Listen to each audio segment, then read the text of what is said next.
Warahmatullahi wabarakatuh. Perkenalkan, nama saya Kisha Intanti Muribisono dengan NIM 182221057.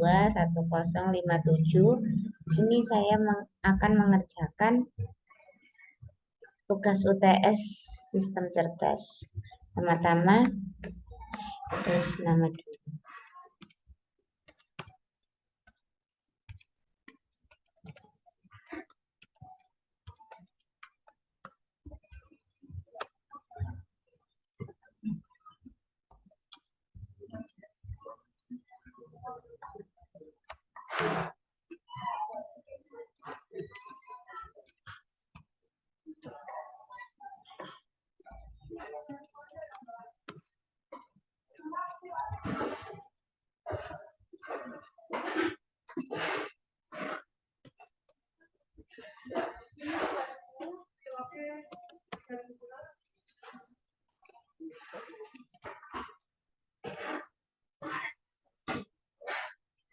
Saya mempunyai proyek dengan judul prediksi siapa gubernur Jakarta.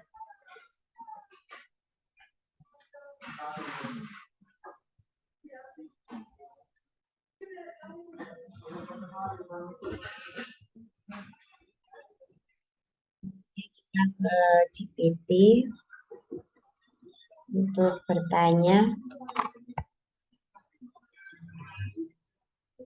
Tuliskan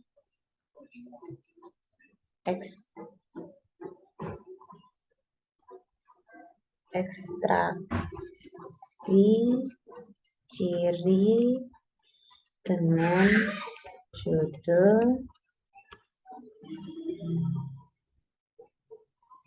proyek siapa memprediksi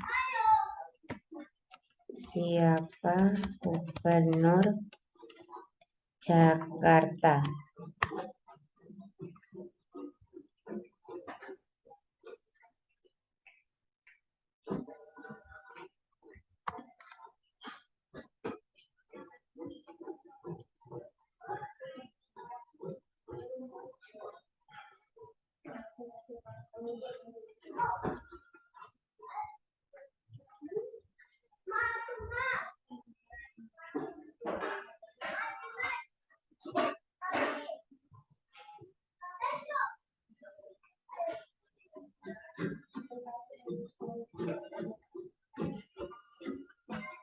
Saya akan mencoba lagi dengan bertanya untuk ciri dengan antara lain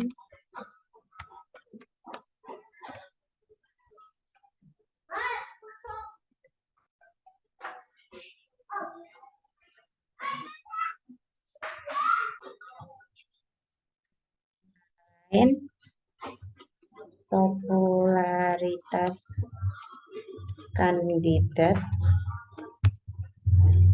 pengalaman politik, visi dan misi pembangunan, dukungan partai politik, yaitu dukungan masyarakat sipil terutama ya, terus habis itu rekam jejak dan integritas,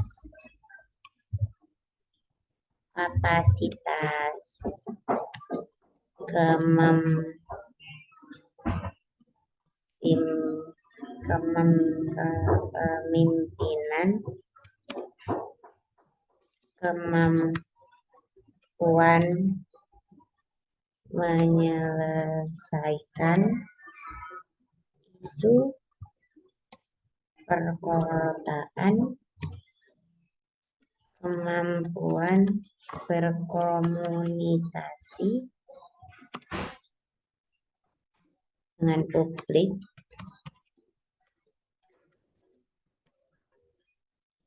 dukungan dari media.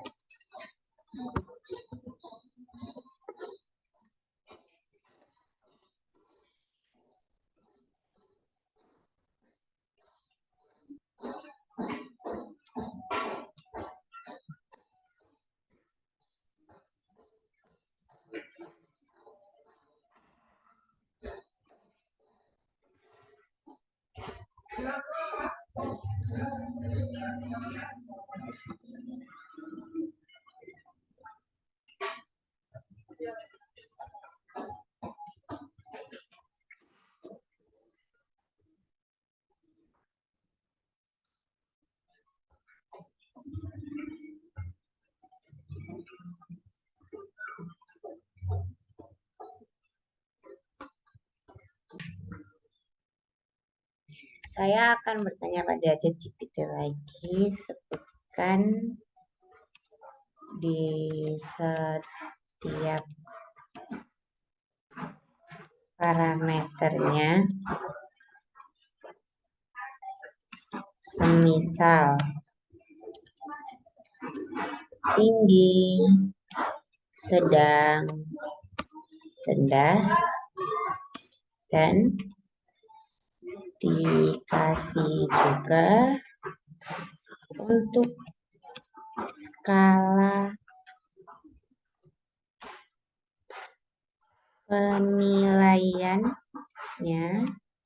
1 sampai 3 di setiap poinnya.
Selanjutnya untuk penjelasan ini kita taruh di Word.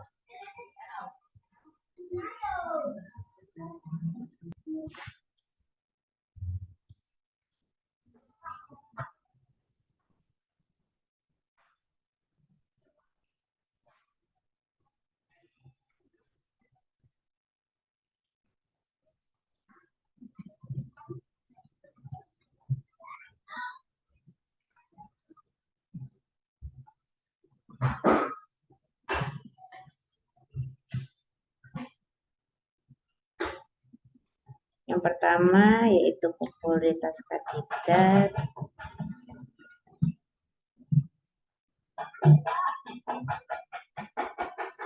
Untuk popularitas kandidat untuk tinggi dengan skor 3, yaitu kandidat dikenal oleh publik dengan pengikut dan interaksi yang besar di media sosial, serta sering muncul dalam survei dengan popularitas tinggi, yaitu dengan lebih dari 70% popularitas. Untuk yang tingkat sedang, kandidat cukup dikenal oleh publik dengan tingkat interaksi yang sedang di media sosial dengan popularitas antara 40 sampai 70%. Untuk tingkat yang rendah, untuk skor 1, kandidat kurang dikenal oleh publik dan dibicarakan di media sosial dengan popularitas kurang dari 40%. Yang kedua adalah pengalaman publik.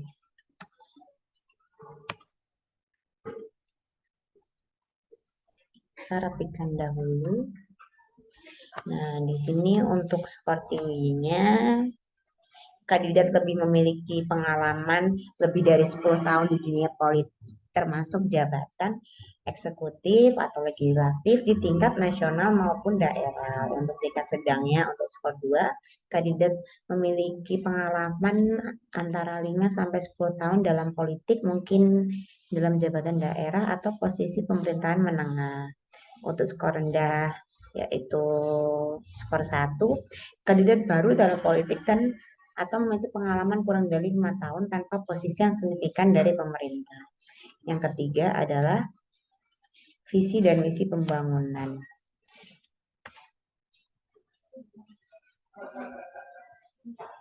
Di sini untuk skor tingginya, visi dan misi kandidat sangat jelas, inovatif, serta memiliki relevan dengan isu-isu utama di Jakarta seperti infrastruktur, banjir, transportasi, dan juga pendidikan.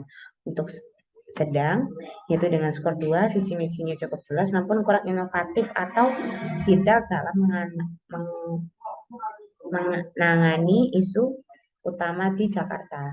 Untuk yang rendah, yaitu dengan skor 1, visi dan misinya sangat tidak jelas dan tidak relevan dengan isu-isu perkotaan yang mendesak atau terlalu umum atau juga tidak berfokus.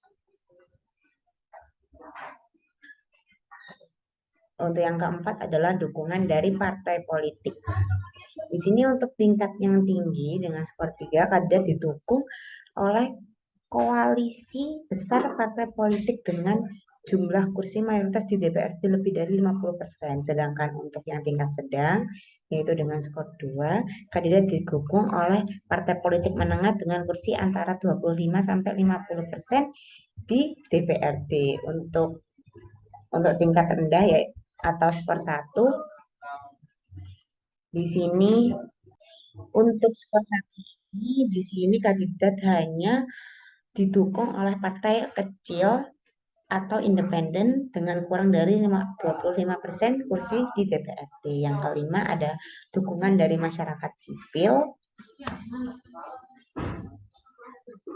dengan tinggi skor yaitu 3. Kandidat didukung oleh berbagai organisasi masyarakat sipil, LSM, komunitas, dan tokoh masyarakat dengan dukungan politik yang besar. Sedangkan untuk tingkat sedang, untuk skor 2 ini, kandidat didukung oleh beberapa kelompok masyarakat sipil namun belum cukup meluas. Untuk yang skor 1, tingkat rendah, kandidat kurang mendapatkan dukungan dari organisasi atau komunitas sipil atau dukungan yang sangat terbatas. Untuk yang keenam ada rekam jejak integritas.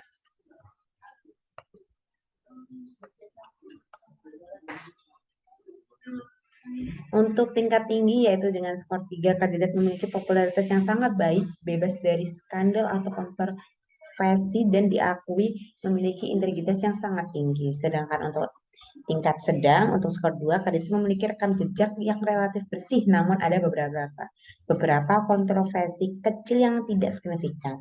Untuk tingkat rendah, untuk skor 1, sebentar, kandidat terlibat dengan skandal atau memiliki reputasi yang buruk terkait integritas dan penyalahgunaan kekuasaan. Untuk yang nomor 7, di sini ada kapasitas kepemimpinan, yaitu dengan tingkat tinggi dengan skor 3 ini, kandidat memiliki pengalaman kepemimpinan yang meluas dan bukti sukses dalam memimpin organisasi besar atau pemerintahan dengan hasil yang nyata. Sedangkan untuk tingkat sedang, untuk skor 2, kandidat memiliki pengalaman kepemimpinan namun di organisasi atau posisi dengan skala lebih kecil atau menengah. Untuk tingkat rendahnya sendiri, kandidat minim pengalaman kepemimpinan atau pernah gagal dalam memimpin organisasi sebelumnya. Di sini untuk yang nomor 8, kemampuan menyelesaikan isu perkotaan. Nah, untuk yang tingkat tinggi ini dengan skor 3, kandidat telah membuktikan kemampuan menyelesaikan isu-isu perkotaan utama seperti banjir, transportasi, infrastruktur melalui kebijakan atau proyek yang sukses. Sedangkan untuk yang sedang, Untuk skor 2, kandidat memiliki pemahaman mengenai isu-isu perkantoran, namun implementasinya masih sangat terbatas. Itu skor rendah. Untuk skor 1, kandidat belum pernah menangani atau tidak memiliki solusi yang jelas terhadap isu-isu perkotaan. Untuk yang nomor 9, kemampuan berkomunikasi dengan publik. Untuk skor tingginya, skor 3, kandidat sangat efektif dalam berkomunikasi dengan publik, menggunakan bahasa yang jelas, karismatik, dan mampu menyelesaikan ide dengan baik di berbagai media.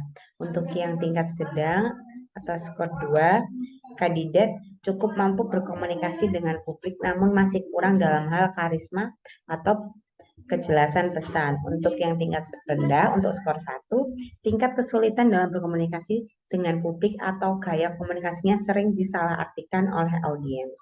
Untuk yang nomor 10, yaitu dengan dukungan dari media. Untuk skor 3, untuk tingkat yang lebih tinggi, kandidat sering mendapatkan liputan positif dari media arus utama dengan eksposur yang sangat tinggi. Yang untuk tingkat sedang, untuk skor 2, kandidat mendapatkan liputan media yang seimbang dengan eksposur yang cukup. Untuk tingkat rendah, untuk skor 1, di sini kandidat mendapatkan sedikit eksposur atau sering diliput negatif oleh media arus utama. Setelah dari sini, mari kita ke GPT lagi, yaitu dengan bertanya, buatkan saya 40 data memprediksi siapa gubernur Jakarta dengan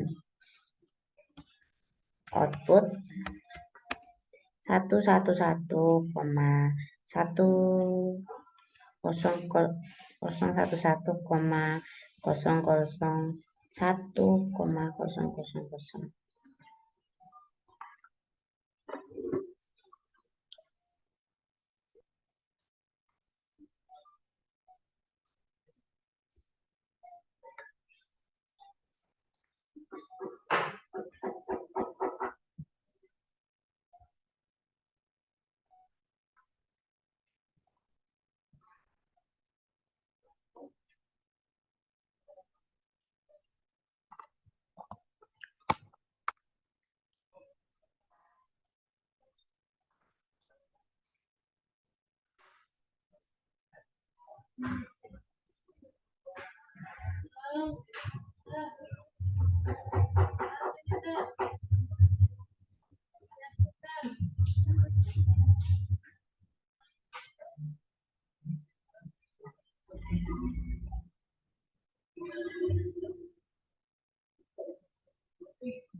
Di sini kita memulai ulangnya karena GPT-nya lagi lumayan error. Nah, ini udah muncul. Di sini ada strukturnya 10 parameter utama dengan misalnya popularitas, pengalaman, politik, visi misi, dan lain-lain, diberi dengan tinggi 1, 0 rendah, dengan output prediksi berupa seperti ini.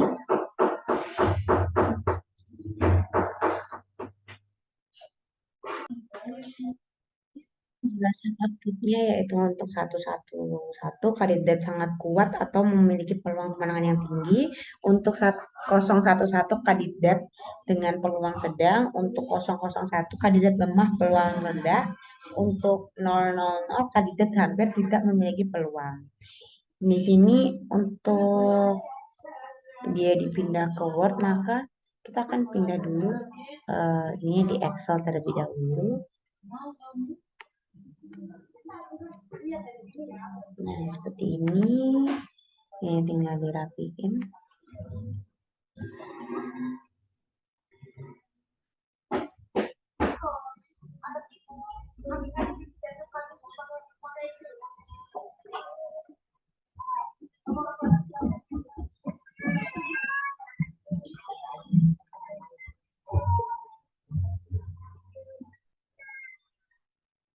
Nah, di sini outputnya itu kalau misalnya di Excel itu tidak keluar ya, maka ini akan ditulis secara manual. Sini 0000. Nah, ini tuh seharusnya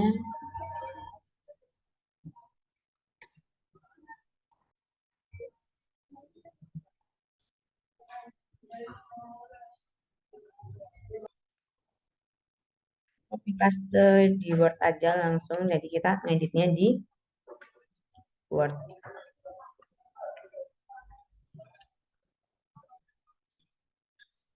Paste aja di Word seperti ini.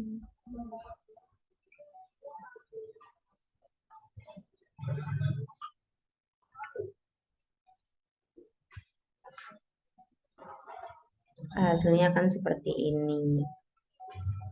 Di sini untuk outputnya sendiri itu 0111. Ntar kita lihat dulu di ini apa ya. Ini nolnya di depan ya teman-teman. Dan 00.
Terus kita rapikan dahulu untuk popularitasnya.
Nah, setelah itu untuk data seperti ini kita balik lagi ke ChatGPT, yaitu dengan bertanya dari data di atas.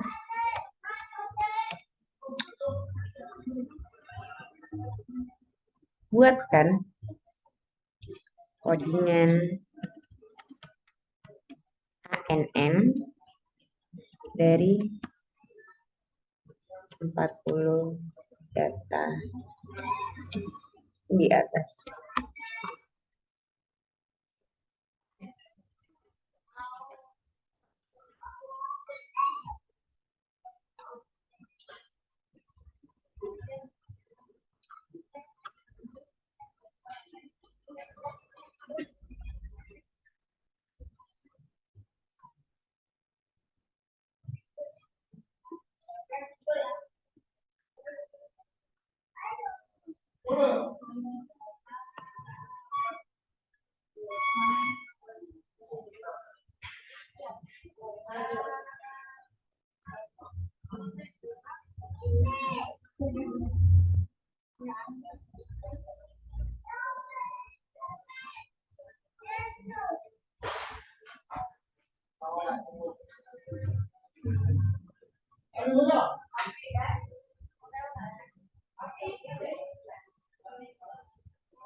Nah, di sini untuk codingannya, mari kita salin kode, lalu kita ke Google Colab.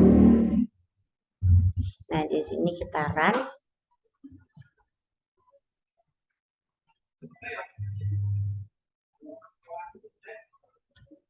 Kita menunggu.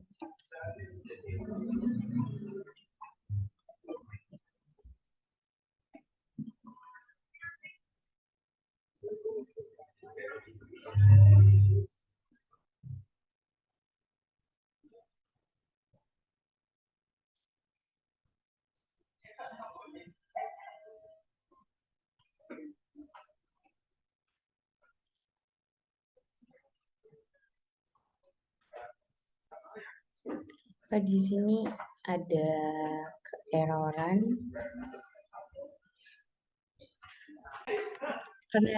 karena di sini masih error, maka kita akan bertanya lagi kepada ChatGPT. Untuk codingannya, hasilnya error. Mungkin bisa diperbaiki lagi, dan ini menggunakan Google Web.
Nah, di sini udah kita salin kode terlebih dahulu. Maka kita coba kodenya. Putaran masih error. Ini kita mencoba pakai ini terlebih dahulu.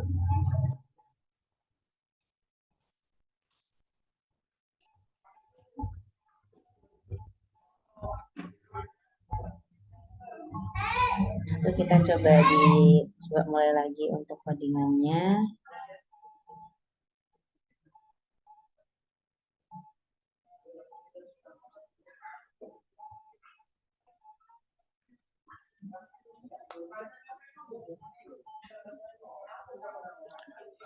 Masih error.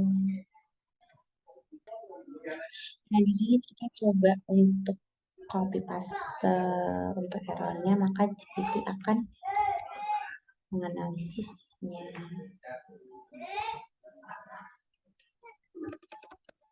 Errornya seperti ini.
Nah, kita coba lagi untuk kodenya.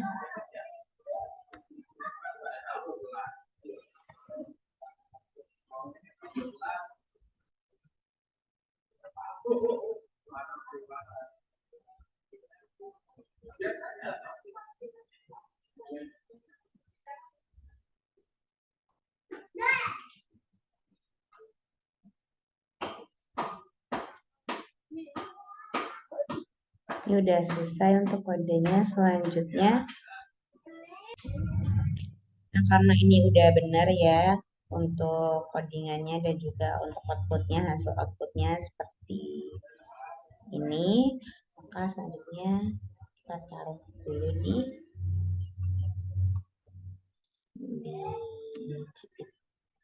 di Word. Kita salin terlebih dahulu.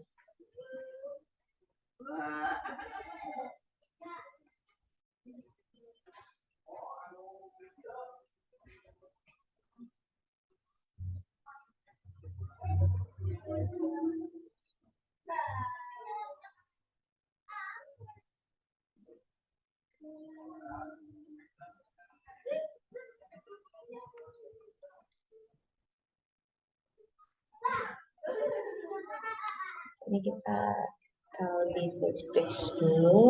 Lalu di sini ada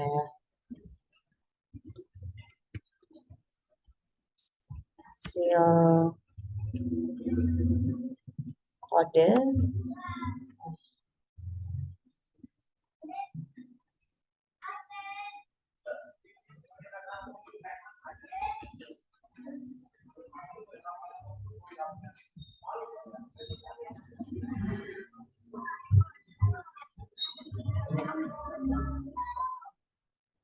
Di sini untuk outputnya coba kita tulis.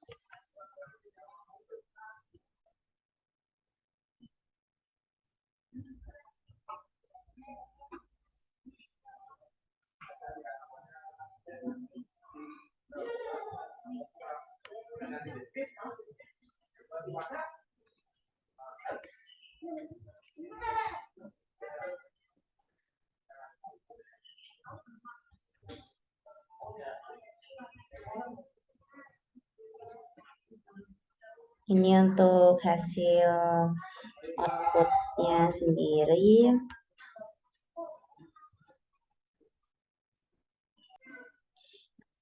Kita akan bertanya kepada ChatGPT lagi bagaimana untuk penjelasan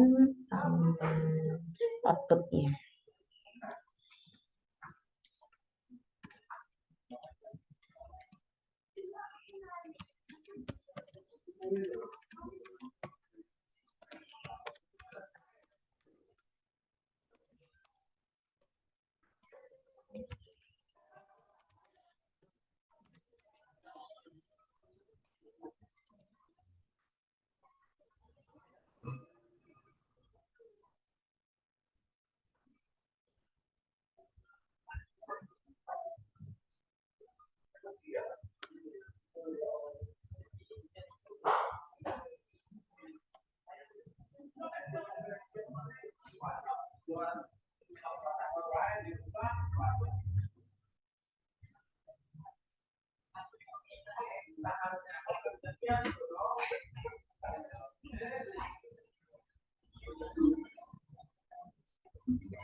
Tapi untuk hasil collabnya akurasinya 12,50%. Sini 85%.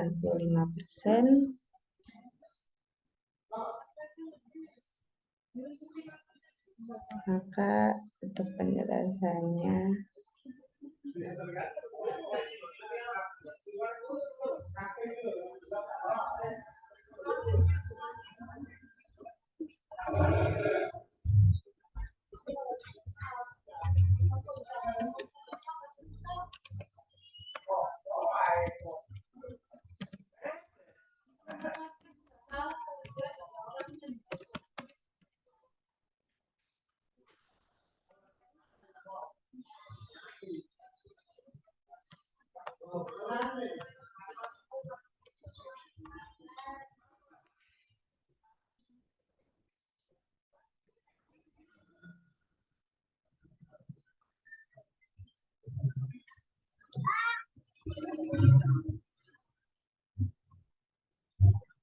Nah, seperti ini.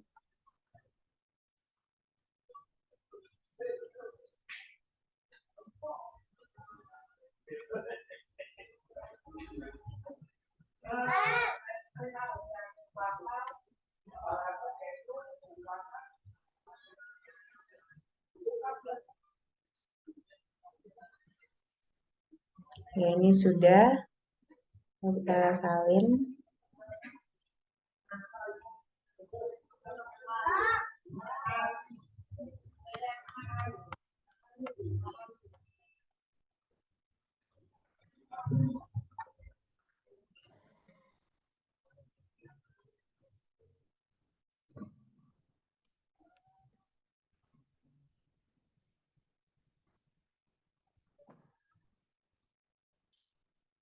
Nah, di sini untuk penjelasan outputnya sendiri dapat dilihat bahwa proses pelatihan yang digunakan selama 100 epoch, setiap epoch memberikan data mengenai akurasi dan nilai loss untuk data penelitian dan data validasi. Berikut beberapa observasi berdasarkan output yang diberikan. Nah, ini untuk observasi yang pertama, yaitu warning pada awal pelatihan terdapat peringatan yang menyarankan agar tidak menggunakan argumen input shape di lapisan dense dan lebih baik menggunakan objek input sebagai lapisan pertama dalam model. Hal ini tidak mengganggu pelatihan, namun disarankan untuk diubah agar lebih optimal. Nah, untuk akurasi dan loss-nya sendiri pada epoch pertama, akurasi pada data pelatihan hanya 28,75% dengan nilai loss sebesar 1,3675, sementara itu akurasi pada data validasi hanya 12,5% dengan nilai loss 1,4980. Ini menunjukkan bahwa pada awalnya model ini belum mampu memprediksi dengan baik, tapi seiring dengan bertambahnya epoch, terlihat bahwa akurasi pada data pelatihan meningkat secara signifikan mencapai sekitar 98,75% pada epoch 64. Akurasi pada data validasi tetap rendah di sekitaran 25% dengan pengecualian pada beberapa epoch yang menurun lebih rendah. Untuk yang ketiga ada overfitting. Dari hasil ini kita bisa melihat adanya overfitting, namun akurasi pelatihan terus meningkat. Akurasi pada data validasi tetap stagnan, bahkan dalam beberapa kasus turun-menurun. Hal ini terlihat dari nilai loss pada data validasi yang cenderung meningkat mencapai sekitar 2,066 pada epoch 79. Nah, di sini untuk lanjutannya yaitu akurasi yang tidak stabil pada data validasi. Ini untuk poin keempat. Akurasi validasi tetap rendah, sekitar 25% selama pelatihan. Ini menunjukkan bahwa model tidak mampu menangkap pola pada data validasi dengan baik. Model kemungkinan besar terlalu mempelajari data pelatihan sehingga tidak mampu menggunakan generalisasi pada data yang tidak terlihat atau data validasi. Nah, secara keseluruhan ini kesimpulannya bahwa model menunjukkan peningkatan yang signifikan pada data pelatihan, tetapi akurasi pada data validasi tetap rendah. Ini menandakan bahwa model overfitting yaitu tidak sesuai dengan data pelatihan dan kurang mampu melakukan generalisasi. Nah, di sini sekian dari saya. Jika ada kurang lebihnya mohon dimaafkan. Wassalamualaikum warahmatullahi wabarakatuh.